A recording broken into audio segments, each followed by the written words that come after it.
सत श्री अकाल दोस्तों। दिसंबर की 21 से 27 तारीख ये वो सप्ताह होता है जिस पर पूरा सिख समुदाय और पूरा देश गर्व से भर जाता है और पूरे सप्ताह को बलिदानी सप्ताह के तौर पर मनाने की एक जो परंपरा है वो काफी वक्त से काफी सालों साल से चली आ रही है। ये सप्ताह उन 4 साहिबजादों को समर्पित किया गया है जिन्होंने सिख धर्म की रक्षा के लिए खुद की जान तक कुर्बान कर दी, पर बर्बर मुगलों के सामने वे झुके नहीं और ना तो उन्होंने अपना धर्म बदला। ये सप्ताह सिखों के 10वें गुरु गुरु गोबिंद सिंह जी के साहिबजादे बाबा अजीत सिंह जी, बाबा जुझार सिंह जी, बाबा जोरावर सिंह जी और बाबा फतेह सिंह जी को याद में बिताया जाता है। ये पूरा सप्ताह उनके लिए समर्पित किया गया है। ये पूरा सप्ताह उनकी बलिदानी के लिए समर्पित किया गया है। 4 साहिबजादों से जुड़ी कहानी को जितनी बार पढ़ेंगे, जितनी भी बार सुनेंगे, जानेंगे, उतनी बार आप उनकी कहानी से, उनकी बलिदान की कहानी से इंस्पायर होंगे। सिखों के 10वें गुरु गुरु गोबिंद सिंह जी की 3 पत्नियां थीं। आनंदपुर से 10 किलोमीटर की दूरी पर बसंतगढ़ में माता जीतो जी से 21 जून 1677 को गुरु गोबिंद सिंह जी का 10 साल की उम्र में उनकी शादी करा दी गई। दोनों के 3 पुत्र हुए, बाबा जुझार सिंह जी, बाबा जोरावर सिंह जी और बाबा फतेह सिंह जी। 17 साल की उम्र में गुरु जी का दूसरा विवाह करा दिया गया माता सुंदरी जी से, और ये जो विवाह हुआ माता सुंदरी जी के साथ वो आनंदपुर में 4 अप्रैल 1684 में हुआ, जिनसे उनका एक बेटा हुआ। उनका नाम बाबा अजीत सिंह जी था। 33 साल की उम्र में 15 अप्रैल 1700 ईस्वी में गुरुजी ने माता साहिब देवन से शादी की। इस तरह से गुरु के 4 साहिबजादे हुए। शौर्य से भरी गाथा तब से शुरू होती है जब खालसा पंथ की स्थापना किए जाने के बाद मुगल शासकों सरहिंद के सूबेदार वजीर खान ने आक्रमण किया, जिसके बाद साल 1704 में 20 से 21 दिसंबर को गुरु गोबिंद सिंह जी ने मुगल सेना से युद्ध करने के लिए परिवार समेत श्री आनंदपुर साहिब का किला छोड़ दिया था। इसके बाद सरसा नदी पर गुरु जी का पूरा परिवार बिछड़ गया। 2 बड़े साहिबजादे तो गुरु पिता के साथ निकल गए और 2 छोटे साहिबजादे बाबा जोरावर सिंह जी और बाबा फतेह सिंह जी माता गुजरी जी के साथ अपने रास्ते निकल गए। गुरुजी 2 साहिबजादों के साथ अपने रास्ते निकल गए। माता और जो 2 छोटे साहिबजादे थे, ना तो उनके साथ कोई संबंधी था, ना तो उनकी रक्षा के लिए उनके साथ में कोई सैनिक था। परिवार के फिर से मिलने की ऐसे में दूर दूर तक कोई उम्मीद भी नहीं थी, और ऐसे हालात में भी पूरा परिवार आत्मविश्वास से भरा हुआ था, धर्म के प्रति खड़ा था। इस शौर्य की कहानी में एक गद्दार नौकर का भी जिक्र होता है जिसका नाम गंगू था। वो एकाएक ही रास्ते में माता गुजरी जी से मिल जाता है, जो कि एक वक्त पर गुरु महल की वो सेवा किया करता था। उसने माता गुजरी जी को इस बात का विश्वास दिलाया कि वो उनके बिछड़े परिवार से उनको मिलवाएगा, एकजुट करवाएगा, जो उनका परिवार बिछड़ गया है। और इसी विश्वास के साथ तीनों को, यानी कि माता गुजरी जी को और 2 छोटे साहिबजादों को अपने घर लेकर चला गया। गंगू के मन में लालच आ गया और गंगू के लालच ने सब कुछ तहस नहस करके रख दिया। कहते हैं कि गंगू ने धोखेबाजी करते हुए तुरंत वजीर खान को इस बारे में जानकारी पहुंचा दी कि माता और दोनों छोटे साहिबजादे उसी के घर पर रुके हुए हैं। इस खबर के बदले वजीर खान ने उसे सोने की मोहर भेंट की थी। फिर बिना देरी वजीर खान के सैनिक माता और दोनों छोटे साहिबजादों को गिरफ्तार कर ले गया। तब 7 साल के बाबा जोरावर सिंह जी थे और 5 साल की उम्र में बाबा फतेह सिंह जी थे। खैर, तीनों को ठंडे बुर्ज में गिरफ्तार करके रखा गया। बेरहमी इस कदर की ठंडे बुर्ज में तीनों को रखा तो गया, पर ठंड से बचने के लिए उनके पास न तो कंबल था, न तो उनको किसी और तरह के गर्म कपड़े दिए गए। कपड़े का टुकड़ा तक नहीं दिया गया उनको। जरा सोचिए कि उस ठंड में उन नन्ही सी जान पर क्या कहर बरपाया गया होगा।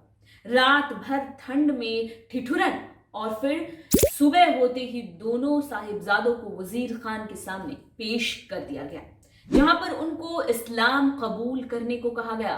कहा जाता है कि सभा में पहुंचते ही बिना किसी हिचक दोनों साहिबजादों ने डटकर जोर जोर से जो बोले सो निहाल सत श्री अकाल का जयकारा लगाया। ये देख पूरी सभा में जो जितने भी लोग बैठे थे, हर एक को मतलब हर कोई ये नजारा देखकर दंग रह गया, क्योंकि तब का ऐसा माहौल था कि वजीर खान की मौजूदगी में कोई ऐसी हिमाकत करने की सोच भी नहीं सकता था जैसी हिम्मत दोनों छोटे साहिबजादों ने दिखाई थी। तब नन्ही जाने बिल्कुल नहीं डरी। सभा में मौजूद एक मुलाजिम ने दोनों साहिबजादों को कहा कि वे वजीर खान के सामने सर झुकाएं और सलाम करें। इस पर जो जवाब उन नन्हे बालकों ने दिया वो किसी की भी हिम्मत को 100 गुना ज्यादा बढ़ा सकता है। दोनों ने सर ऊंचा किया और जवाब में कहा, हम अकाल पूरक और अपने गुरु पिता के अलावा किसी और के आगे नहीं झुकते हैं। ऐसा कर हम अपने दादा की कुर्बानी को जाया नहीं कर सकते। हमने किसी के सामने सर को झुकाया तो अपने दादा को क्या जवाब देंगे? धर्म के लिए जिन्होंने अपना सिर तक कलम करवा दिया पर झुके नहीं। भरी सभा में वजीर खान ने दोनों साहिबजादों को धमकी दी, तरह तरह से डराया, यहां तक कि उनको बालक समझकर उनको प्यार से बहलाने की भी कोशिश की ताकि दोनों इस्लाम कबूल कर ले, अपना धर्म छोड़कर इस्लाम कबूल कर ले। पर वो नन्ही सी जो दो जाने थी वो किसी से डरे नहीं। दो साहिबजादे, उन पर इन डर धमकी प्यार का कोई असर नहीं हुआ, वो अपने धर्म से डिगे नहीं। 3 दिन तक ऐसा ही चलता रहा। पर जब वजीर खान के पक्ष में बात नहीं बन पाई, जब वो कामयाब नहीं हो पाया, तो उसने क्रूरता का रास्ता अख्तियार किया और फिर जो हुआ वो दिल को दहला देने वाला था। सूचानंद दीवान की तरफ से नवाब को उकसाया जाने लगा और कहा गया कि ये सांप के बच्चे हैं, इनका कत्ल करना ठीक होगा। और फिर बुलाया गया काजी को, जिसने 2 नन्ही सी जान को दीवार में चुनवा देने का फतवा जारी कर दिया। हालांकि वहीं मौजूद मलेर कोटला के नवाब शेर मोहम्मद खान ने इस फतवे का पुरजोर विरोध किया, पर किसी को उस विरोध से कोई फर्क नहीं पड़ा। आखिरकार में हुआ ये कि दोनों साहिबजादों को जिंदा ही दीवार में चुनवा दिया गया। कहते हैं कि एक तरफ दीवार खड़ी हो रही थी और दूसरी तरफ दोनों छोटे साहिबजादे जपूजी साहिब का पाठ करने लगे। और आखिर में जब दीवार पूरी तरह से चुन दिया गया, खड़ी कर दी गई दीवार, तो भीतर से जयकारा लगाने की आवाजें साफ साफ सुनी जा सकती थी। कहते हैं कि थोड़ी देर बाद तसल्ली के लिए वजीर खान ने दीवार को तुड़वाया और वो देखना चाहता था कि छोटे साहिबजादे जो हैं वो हैं कि नहीं हैं। कहते हैं कि दोनों की सांसें चल रही थी, लेकिन दोनों की जान जबरन ले ली गई। वो जीवित थे, वो बच सकते थे, लेकिन उन पर क्रूरता बरसाई गई, उनको आखिरकार उनकी जान ले ली गई। दूसरी तरफ इन छोटे नन्हे साहिबजादों की शहीदी के बारे में सुनते ही पहले तो माता गुजरी जी ने गर्व किया, फख्र किया, और फिर इस शहीदी के लिए अकाल पुरख को शुक्रिया कहा और अपने प्राण भी उन्होंने आखिरकार त्याग दिए।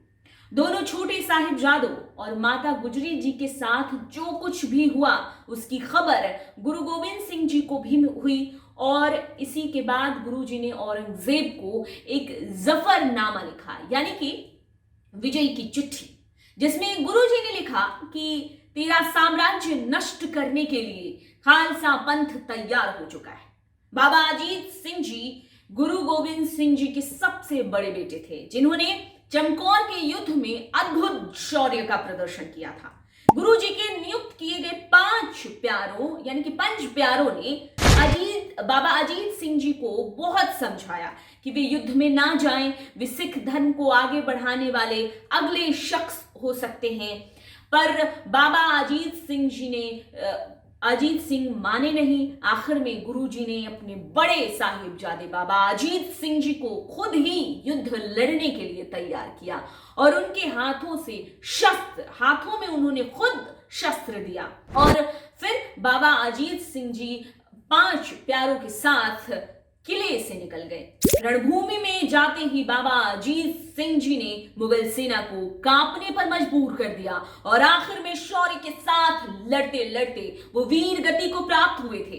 वे शहीद जरूर हो गए, पर उससे पहले तक जो युद्ध भूमि की जो हालात थे वो उन सिखों के पक्ष में आ गया था। मुगलों की जो सेना थी वो बिल्कुल एकदम मजबूर हो गई थी। जब तक वो जीवित रहे, जब तक वो रणभूमि में रहे, तब तक उनके भीतर जब तक जान थी तब तक वो मुगल सेना पर कहर बरपाते रहे। दुश्मनों को यह अंदाजा हुआ कि बाबा अजीत सिंह जी के तीर खत्म होने लगे हैं, पर ये क्या, तभी बाबा अजीत सिंह जी ने तलवार निकाल ली। वो तलवार से लड़ना शुरू कर चुके थे। उनकी वीरता से पूरी सिख फौज में बिल्कुल एकदम जान आ गई थी और युद्ध जो है सिखों के पक्ष में आने लगा था। पर फिर हुआ कुछ ऐसा लड़ते लड़ते कि बाबा अजीत सिंह जी की तलवार टूट गई।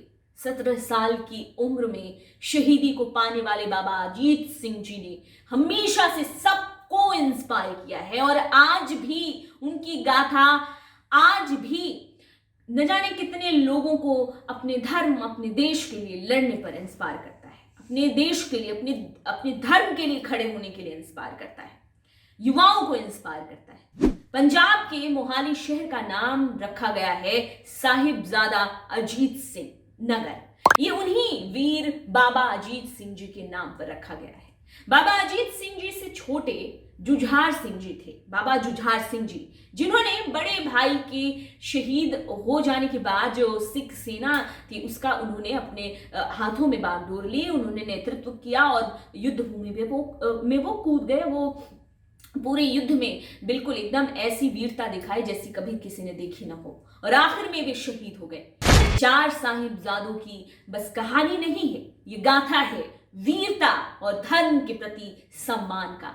ये गाथा है एक ऐसे एग्जाम्पल का जिसमें 4 छोटे छोटे नन्ही जाने हैं और वो धर्म के लिए खुद को कुर्बान कर देती हैं। ये गाथा उन 4 साहिबजादों का है जिनके आगे सिख समुदाय के लोग, देश भर के लोग झुक जाते हैं, उनके आगे झुक जाते हैं, उन पर गर्व करते हुए अपने सर को, अपने सीने को चौड़ा कर लेते हैं। ये गाथा हमेशा हमेशा तक दोहराई जाती रहेगी। हमेशा जब भी आप इस कुर्बानी के बारे में आप पढ़िएगा, सुनिएगा, देखिएगा, तब ये आपको नया ही लगेगा। खैर, इस सेगमेंट में इतना ही। आप हमारे साथ बने रहिए।